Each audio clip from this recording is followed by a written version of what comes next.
なぜ日本では90歳を過ぎても働き続ける方がいるのでしょうか。海外の方が驚いたのは、刑務所を選ぶ高齢者がいるという現実です。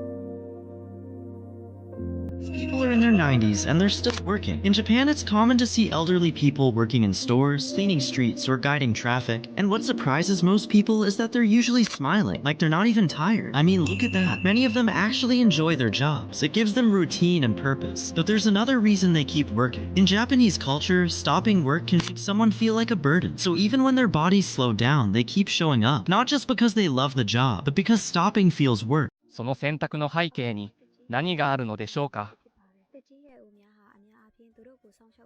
ရှိတော့ပါဘူးတချို့ကတော့သူတို့ရဲ့သားသမီးတွေကတောင်ဆုံးပစ်ထားကြတာပါသူတို့မှတငယ်ချင်းတွေလည်းမရှိကြသလိုရှိရင်တော့အသက်ကြီးလာတာကြောင့်အပြင်ထွက်ပြီးတွေ့ဖို့ခက်ခဲလာပါတယ်တချို့အတွက်တော့ကိုယ့်အသက်ကိုစားစရာချက်ပြုတ်ရတာတောင်ခက်ခဲလာတာပါဒါပေမဲ့သူတို့ကလည်းမလျှော့ခဲ့ကြပါဘူးသူတို့ကနီလန်းတစ်ခုကိုရှာတွေ့ခဲ့ကြပါတယ်အဲ့ဒါကတော့အရည်ရွယ်ချက်ရှိထောင်ထဲဝင်ခြင်းပါဂျပန်နိုင်ငံရဲ့ထောင်တွေထဲမှာတကြီးရွယ်ဦးအရည်အတွက်3ဆတိတိုးလာခဲ့ပါတယ်ထောင်ထဲမှာတော့နေရာကလွေထွေးပြီးတက်တောင့်တက်တာရှိပါတယ်သူတို့ကစားစရာတွေကိုယ်တိုင်ချက်စရာလည်းမလိုတော့သူစီးပွားတွေကိုပါအခမဲ့ရကြပါတယ်တချို့မလုပ်တတ်တော့တဲ့သူတွေအတွက်ဆိုရင်ဒိုင်ပါတွေတောင်လဲပြီးကြတာပါအဲ့မှာတက်ကြီးတဲ့လူတွေများတာကြောင့်တငယ်ချင်းလုပ်ဖို့လဲလွယ်ပါတယ်ဒါဆိုသူတို့ဘယ်လိုထောင်ထဲဝင်ကြတာလဲအများဆုံးကတော့ဆိုင်တဲကိုဝင်ပြီးပစ္စည်းတစ်ခုကိုပေါ်တင်ပဲခိုးကြပါတယ်ပြီးတော့ရဲစီကိုကိုယ်တိုင်အပ်လိုက်ကြပါတယ်ဒီလိုကြောင့်နောက်ပိုင်းနှစ်တွေမှာဂျပန်ထောင်တွေကအခြေအနေအများကြီးပြောင်းလဲသွားပါတယ်လူမိုက်တွေရဲ့စားတက်ကြီးရဲ့ဦးတွေကထောင်ထဲကိုနေရာပူယူတော့ခိုက်ရန်ဖြစ်ပွားမှုတွေရော Japan is facing a serious problem because they have an aging population. If you don't know what that is, it 人口が激減する未来に何が壁となるのでしょうか。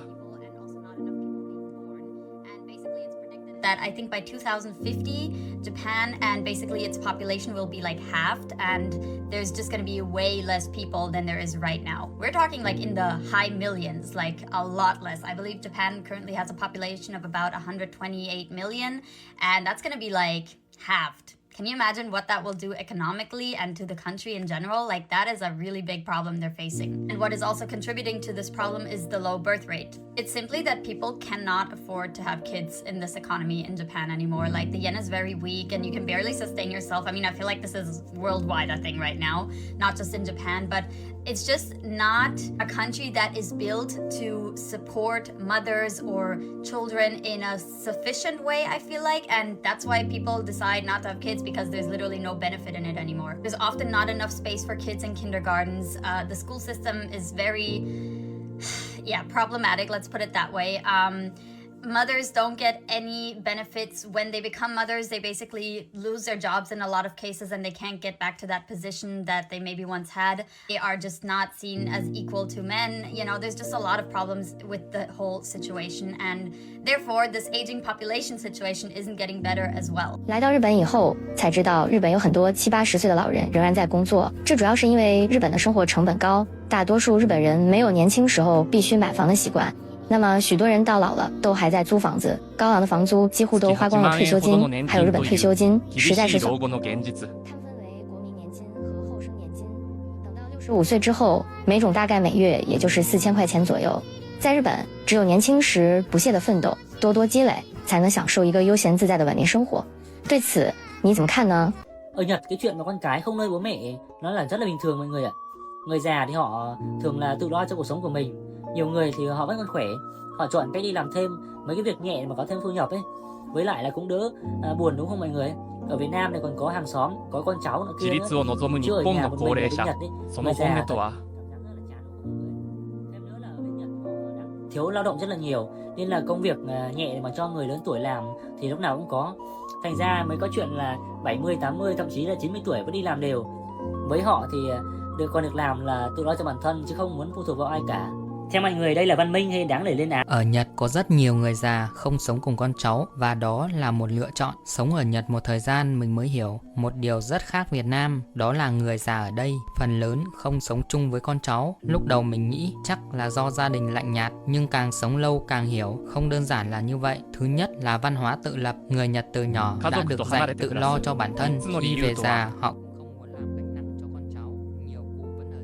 tự đi chợ, tự nấu ăn, thậm chí 7-80 tuổi họ vẫn đi làm thêm. Với họ, ở riêng là giữ được sự tôn trọng. Thứ hai là không gian sống. Nhà ở Nhật thường nhỏ, nhất là ở thành phố. Vợ chồng trẻ ở nhà đã chật rồi, nếu ở thêm bố mẹ nữa sẽ rất bất tiện. Người Nhật coi trọng không gian riêng tư nên ở riêng giúp tránh được va chạm giữa các thế hệ. Thứ ba là hệ thống xã hội. Ở Nhật có lương hưu, bảo hiểm, viện dưỡng lão, dịch vụ chăm sóc người cao tuổi khá đầy đủ nên người già có thể sống độc lập mà không cần quá phụ thuộc vào con cái. So với Việt Nam mình, bố mẹ thường sống chung với con cháu vừa để gần gũi tình cảm hơn. Còn ở Nhật thì khác, họ yêu con theo cách âm thầm, sống riêng để con đỡ áp lực. Sống ở đây rồi mình mới thấy không phải người già ở Nhật cô đơn vì bị bỏ rơi, nhiều khi đó là lựa chọn của họ, lựa chọn được sống tự chủ đến cuối đời. It's a very common thing in Japan for women into their old age to be caring for their elderly salaryman husbands, and then being left with nobody to give them the same kind of care. My grandmother is 93 and practically bedridden, and my grandfather passed away 2 Decembers ago from Alzheimer's. And despite her own health problems and aging body, she dedicated her life to taking care of 他人に him 頼れな all い the way up 強い女性の until 本当の he 心。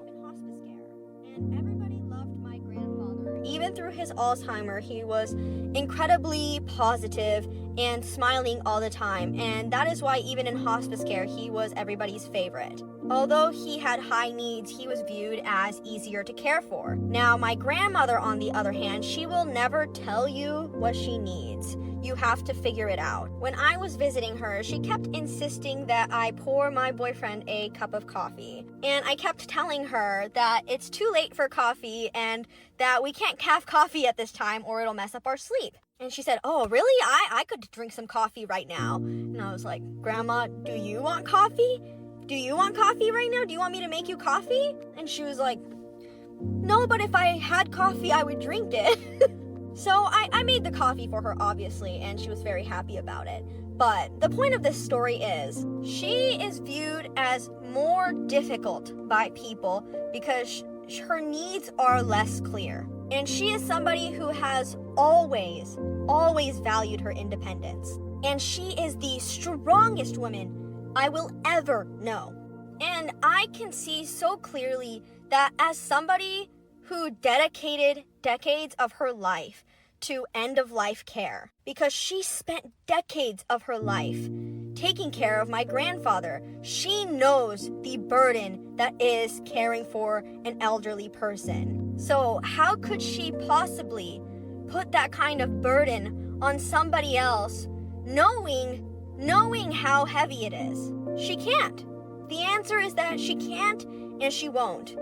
And in turn, she will be considered difficult for it. En Japón no puedes ayudar a los viejitos siendo extranjera. Hoy me pasa en Tokio, en Japón en general, hay muchísimos viejitos. He visto una gran cantidad de tipos de viejitos, de esos que parecen caricatura, que caminan de que, güey, ¿cómo va a llegar a su destino este viejito? Hoy me tocó ver a un viejito muy curioso, que venía caminando en chinga, no sé si puedo decir maldiciones en TikTok, venía caminando bien rápido el viejito, y venía todo vestido de negro, súper jorobadito, de que con su bastón así, pero venía de que tenía lentes de sol, gorra, de que todo de negro, y en eso, pues me arrebasa de lo rápido que iba, porque yo iba para allá y el viejito venía para acá. Entonces nada más, pues yo voy caminando, veo que cruza la calle, 外国人が驚いた日本のお年寄り事情とは。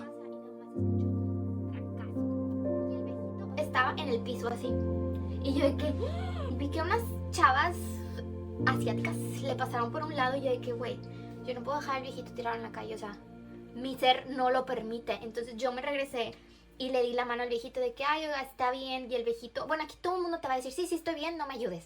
Entonces el viejito estaba como muy apenado diciendo que sí, tipo, estoy bien.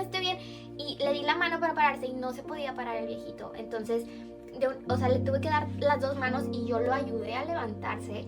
El viejito como que todavía no estaba bien y como que se quería ir en chinga otra vez corriendo. Y yo de que, señor, tipo, espérese.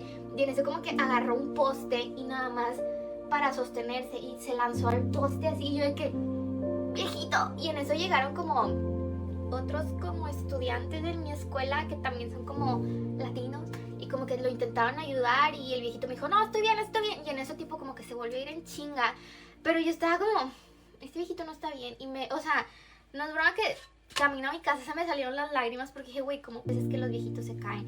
Y hoy les estaba contando a mis amigas y me dijeron que en sus escuelas de japonés, en la mía no me dijeron eso, pero que básicamente no puedes ayudar a los viejitos aquí, porque si los ayudas y algo les pasa te echan la culpa a ti como extranjero. Y yo de que yo no puedo hacer eso, yo voy a ayudar al viejito. Y me dijeron, no, es que no lo puedes ni tocar, que otro japonés lo ayude. Y yo de que la única persona que se acercó aparte de mí para ayudarlo fue una niña japonesa.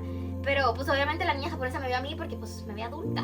Era una niña como de primaria, porque ya saben que los niños aquí caminan solos también. Entonces estoy como, gracias a Dios el viejito estaba en una estación algo concurrida, o sea, apenas iba a entrar a la entrada de la estación y es una estación muy concurrida. Entonces, si se llegó a caer, ya había más japoneses. ¿Por qué en Japón nunca puedes tocarle el claxon a una abuelita? Mira lo que me pasó. Iba manejando tranquila por esta callecita y de repente, abuelita. De espaldas, en medio de la pista, sin prisa. Bajé la velocidad, fui a su ritmo, que mejor lo acelero en este video, obviamente. Ella no mira, no escucha o no quiere escuchar. Nunca sabremos. Y de regreso, diferente abuelita. Mismo ritmo, misma energía. Tuve que esperar hasta que pasara. Ella sin apuro, sin voltear, sin inmutarse. Aquí en Japón, los mayores son siempre primero. Y una tiene que respetar eso, siempre. Pero la paciencia, ay, la paciencia. Dios la forma en Japón a la mala. ¿Por qué nunca tocarías el claxon a una abuelita en Japón? Cuéntame, ¿en tu país también son las reinas de la calle? Japan just set a new record for citizens that are 100 years old and older, and that number is climbed to 100,000 people, and Japan is this big. And here go the diet and lifestyle of the secrets to their longevity. Fresh vegetables, fresh fish, tofu, seaweed, fermented foods like miso, kimchi. 高齢の方にクラクションは厳禁。その驚きの理由とは。 Their social lifestyle include walking, farming, staying active in the community in general. It's not to say that they live a perfect lifestyle, but it shows that moderation and fresh food and not all the chemical bullshit that we eat adds years to your life. We eat a lot of processed foods that's killing and decreasing our lifespan. The fact that there's so many people passing over here for health problems in their 40s, 50s, 60s, 70s, it's crazy. So if you live into 100 plus, if you 50, you only at the halfway mark. This is amazing and it says a lot.